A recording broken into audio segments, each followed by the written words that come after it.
Evening, mortals. Okay, well, as you can probably tell by the title, this is actually going to be about a discussion of the factions that will be in play in the new universe, which, as you could probably tell, has been chosen for the name of New Dawn. Honestly, I think it's more than just like a new dawn of civilization, or the dawn of modern, close to modern civilization. I think it's more to it than just that. I think it's also, because it is also the first time that I have ever done something historical for this situation. So I've decided that in order to fulfill this, we got to talk about the factions that are going to be involved and the potential technological disparity between our world in the 1900s versus their world in the 1900s. Because I actually received a couple questions like, "Oh, well, how are you not doing it with biplanes, and how come there's World War II planes in there?" I will get to that, and I will actually get to that because I've finally written the lore on that. So now I finally have the reasons as to why their world is a slight bit more advanced than ours, but it's still not that much more advanced. Probably 2 decades ahead at most. Now, I will also say this. There will be some instances where technology is going to be like, oh, there's going to be things that didn't exist until later on, but there are realistic and even lore real life similar types of real life explanations for this too. And the first thing that I noticed people were asking is,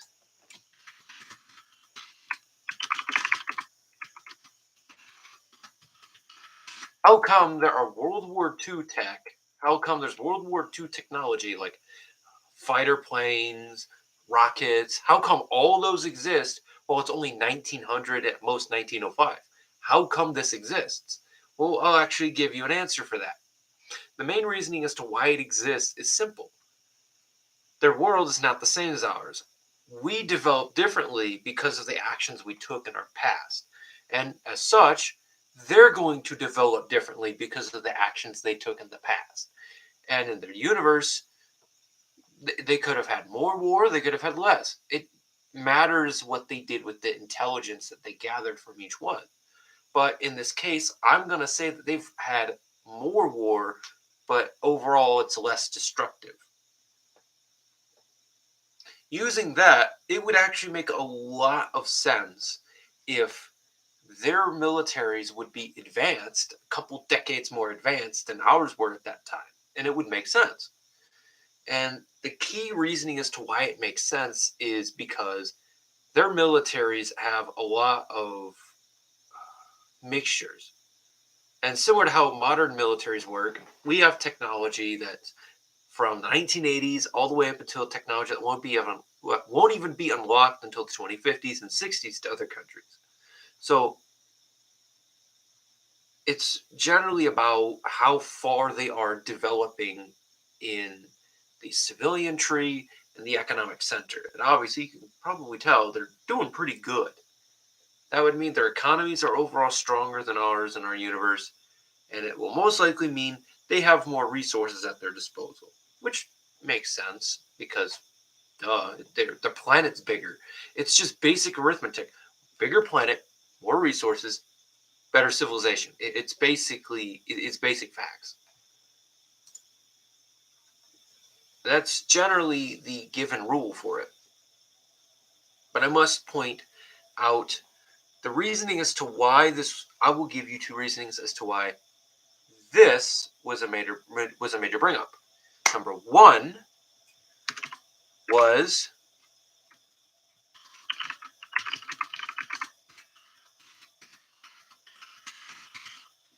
libraries were not burnt down. Similar to how we had the library burning of Alexandria and many other important libraries in the Middle East when these countries went to war on an almost practical basis. The reasoning as to why they're ahead is because not as many libraries were burnt down. Obviously, that sounds stupid, but when I tell you this, which has been proven to be true, there was information in the Library of Alexandria that if it was not burnt down, we would be 300 to 400 years more advanced today. That's surprising to really think about. That means in the 1600s, we would be living in the same time period. That's crazy.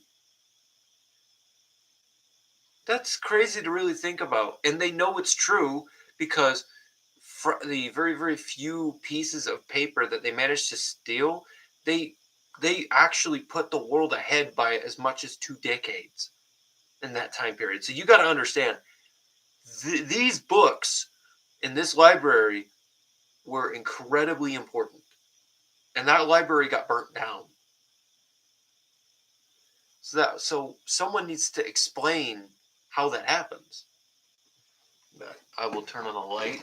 That way, this is easier to see.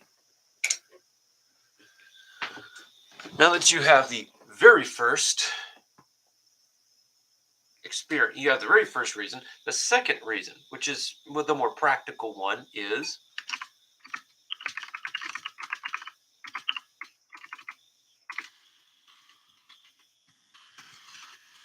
more people. More people to research, more people to develop. It's basic. At the time of the 1900s setting that we're talking about, I finally have that their population is around 6.4 billion people. Okay, that's their population. That's the total world population in 1900 to 1905. That is how many people exist. And obviously, there's a very clear indication that, hey, their world's definitely not as small as ours. Their world overall has more continental landmass and is bigger radius wise by 25%. It is bigger by 25%.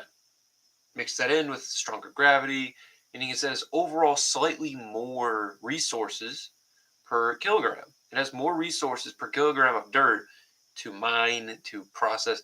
And that's the key takeaway here, is that their world's bigger, it's overall more dense with resources, and obviously just an extra 5% on gravity. Technically it's not 5%, but it's 30%. Their planet has 1.3 G's of gravity. So they're a little different, but you get the point. However, because there are more people, there's more people to research better technology, and because our libraries weren't burnt down from the first one, you have what we call scientific revolution, industrial revolution. Their industrial revolution occurred before the 1800s. That's the main reason why. However, libraries are not going to help military production and technology further. There has to be major conflicts in order for that to occur. That's why, if you've been paying attention to the books, I'm already at the First World War. And we're almost at the second. Once I'm through the First World War, interwar period, and then boom, right at the second one. Once the second one's done, I go after that. I go to the post-war progressive era, and boom, we're at the proper time. So there's still some history I need to get through with this universe before I send it to the 1900s, because as you can probably tell, 1900s is going to be very packed with things. But I do also want it to feel more human in a more humanized universe. I don't want it just to be about conflict now. This is the first universe where I can physically make this into something beautiful, not just about military, but possibly about just talking about the war of the universe while also making it seem like there are people legitimately living lives in their universe and not thinking much about it. That to me is the most important part of this story, is that it's not just about the story and about the lessons that you learn from it. It's about creating a legitimate universe from scratch. And the reason why I'm building it up until the 1900s is simple. It's easier to do that time period than a modern day, because modern day you don't know what the hell their universe is going to go through up until that point, but you can easily give a depiction of what's going to happen up until a certain time frame, like 1900, 1910. Once they reach 1900, there is a clear indication that the world is changing around them.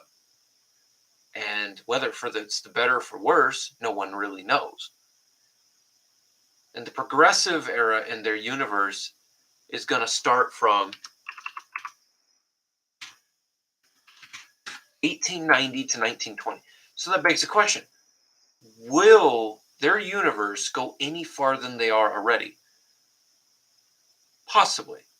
There is a potential for them to go farther. There is a potential for them to do that. But I'm not so sure. I don't know what they're going to do. I'm going to try and make it so that their universe is somewhat modern, but at the same time, not too much to where it creates issues. My goal is to get it to like a certain time frame and then cut it from there. It might just be at 1900. After that point, I'm just going to use the universe and branch out a bit. And I know I've got a couple people that are willing to assist with the branching out. So it won't be, the universe won't just die or go out of existence when there's no more books being around about it in the main lore. So at the end of the day, there's not too much I can't do with the universe. I can always look at the universe and say, okay, this is what I want done from it. This is what I can do. And I'll see what I can do from there. And considering everything that I've listed here already, the second major issue that I've seen a lot of people do is, I'll just say this one because it's easier just to say it than type it because people won't understand. It's better just to say it. Most people were kind of worried that this would come into like a Kaiserreich type of situation where there's advanced weapons like airships, balloon weapons, and all that kind of stuff. No, it's not going to end. Now, there will be airships that will be able to carry planes for certain. Those will exist. And those are going to be the closest things that they have to bombers. Those Zeppelins will be the closest thing they have to bombers because at that time they only have fighters. They only have fighter bombers, and most nations can't build actual bombers because it takes stronger engines. And the only way to build a stronger engines is to have better understanding of what they work with. So it's going to take them about until the end of the progressive era for them to develop that technology. So even if I extend the universe by a decade, it still isn't going to be developed yet. And even then, the fighters that they have are going to be state of the art. These are state of the art fighters, S tier, or even A tier, or A or S tier. And they're going to be unstoppable because how can you counter a fighter that can go significantly faster than anything you could throw at them? And even then, most of the world's fighters will still be biplanes. The only reason why Zelbia even managed to develop similar planes to Spitfires and Messerschmitts, the reason why they've been able to do it is because they're technologically ahead. They simply don't have anybody to challenge them. There's nobody that can challenge them. But that doesn't mean that they won't eventually get challenged. And when they do, it is likely that whatever nation challenges them is going to be really powerful.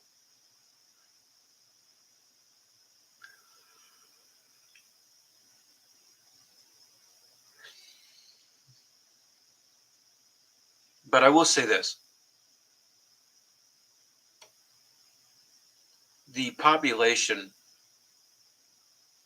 in World War I for them, a few things have changed. Number one, I looked at our World War and our history, and the Spanish influenza occurred after 3 to 4 years after the Second World War. So when that happened, all of a sudden you have a bunch of dead bodies, a bunch of disease, and it spread like wildfire. And this is what inevitably created the Spanish influenza. well, not it didn't create it. It created the pandemic that was caused by it.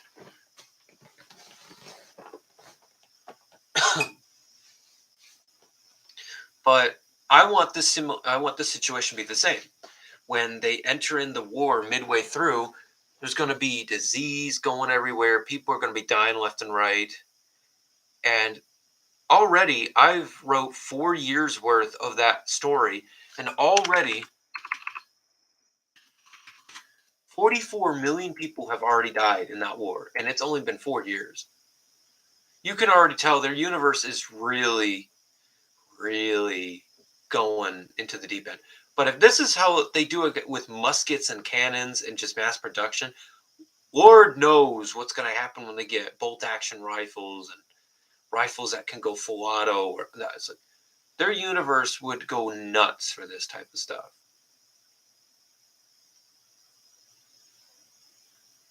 But the thing is, Zelbia would likely have to intervene in the conflict before it becomes too out of hand, what I'm trying to say.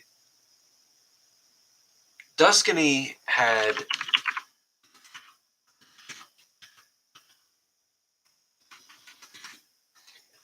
is currently trying to fight against an empire that is trying to take it over into all that territory that Duscany has as overseas territories. They're trying to take that over by invading the mainland of the country and forcing them to surrender, so they don't have to actually invade those colonies. All they have to really do is say, hey, we're going to take this, that, and because you lost, you can't say a thing about it. See, that's what their goal is. Because they know they can't fight the Duscany Navy on a 1v1 without pissing off another country that's one of their major allies and trading partners, Zelbia. However, they decided to do some 200 IQ gamer move, epic gamer move, and completely attacked one of their harbors. Exactly as you would expect, Zelbia didn't exactly respond in the very most pleasant of ways. And what was funny was that this attack occurred in 1853. And for their universe, this is about the time it would be around, technologically, around 1873.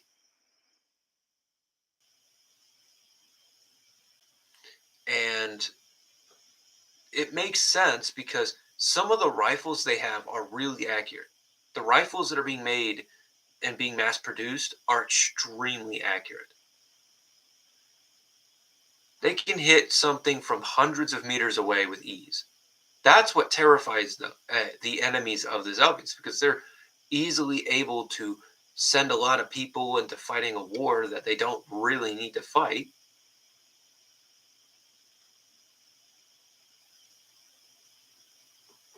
But for the Zelbians, it's no big deal.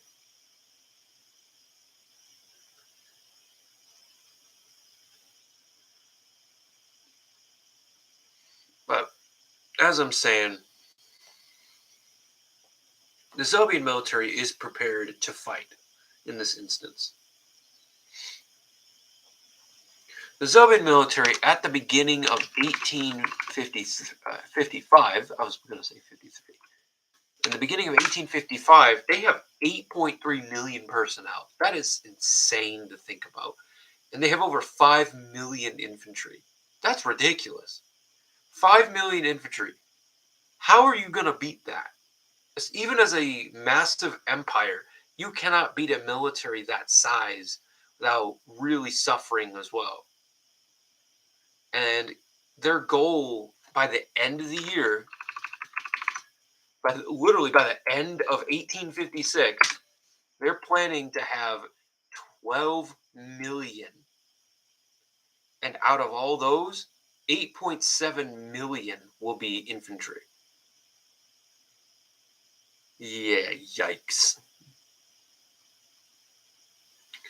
And that's what terrifies them, is that Zelbia is just mass producing stuff now. There's no reason for them not to begin producing. And once they learn how to produce ironclads, it's game over, boys. Well, I mean, what can you do against an ironclad? At that point, if you're going to fight an ironclad, you might as well just surrender before it destroys you. Because an ironclad will just knock everything around and defeat whatever's there. And in the Second World War that I plan, there will be ironclads, meaning is there will be ironclad ships, there will be the transport, and many other civilian vessels will finally be made out of metals. So, as you can probably tell, they're getting advanced. And keep in mind, this event is 50 years from the current day. That's insane to think about. 5 decades prior, the beginning of the world wars began. And less than 2 decades ago, less than a full, almost just a generation ago, the world wars ended. That's terrifying to think about. But that still means that people that are alive today in their universe, will have seen the major wars and say, hey, we can't have this. That means people that fought in the first one would be old, but they would be alive. They wouldn't be alive for much longer, but they'd be alive. Unless they really take care of themselves, and they'll probably live a couple more years. But that's what I'm trying to say, is that their universe is going into a point where people are not going to be able to tell you about a major global conflict, because their universe, now all of a sudden it's going away. But now you have other powers, other people in play. You've got, from yesterday, you got the USRR, USRR, you've got Udea, who's now trying to build an empire that's basically trying to cut off Zelvian supply lines, trying to do it while not, trying to not be declared war on, because if that happens, there's nothing they can do to prevent that. And if I'm also correct, the nation that is currently fighting Tuscany, I have to remember the name, but Hispaniola, or not Hispaniola, Esperade, I think it's called the Esparada Empire. The asparagus people. I'm going to call it the Asparagus Empire. It's funny. I don't remember the name, but I remember asparagus, so I'm going to remember it as the Asparagus Empire.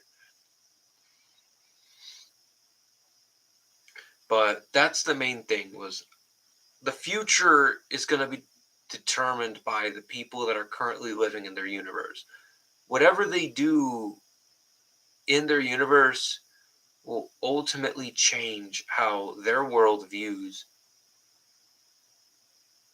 the Zalbian military, which is now has, similar to how China has the PLA, they've got the CA, which is the Continental Army. And they've kept that name because it's just cool. It just sounds nice. Like, they're a continent. It actually does make sense. They're a Continental Army. They have a Continental Army. Makes sense. They have a continent. Therefore, they have a Continental Army. Makes sense.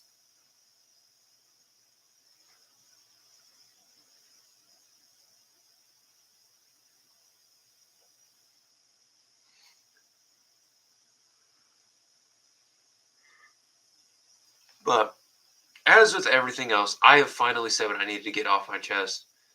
This video is just going to be helpful for future book series.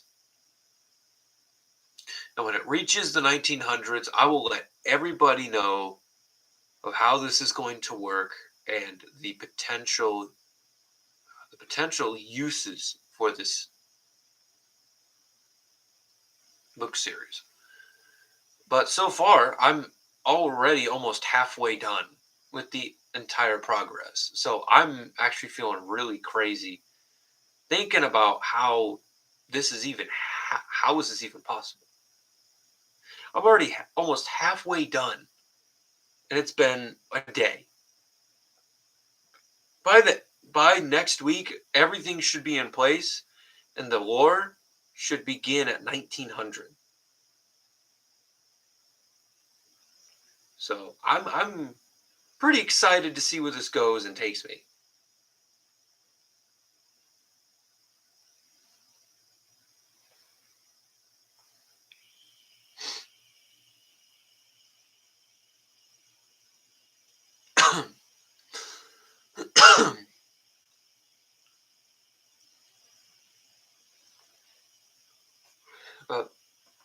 until then,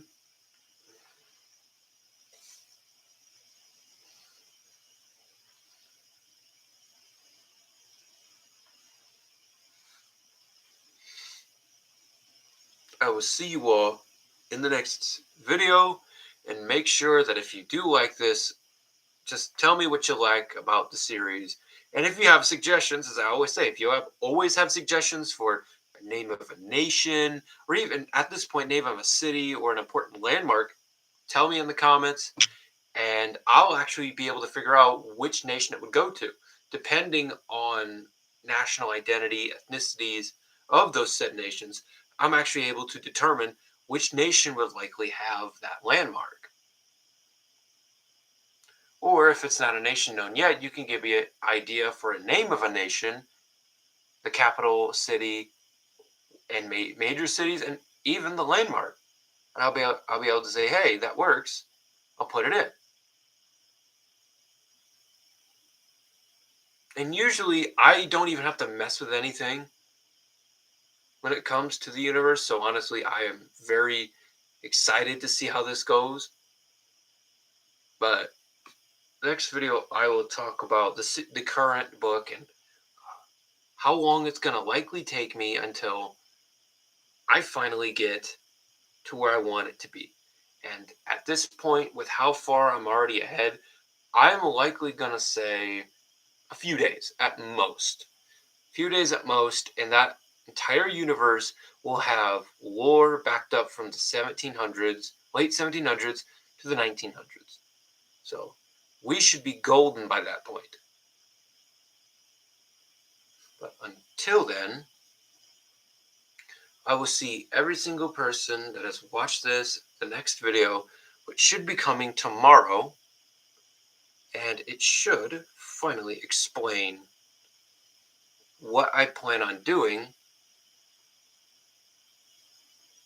with this whole video process, and finally to tell you what will be done in the future for the lore.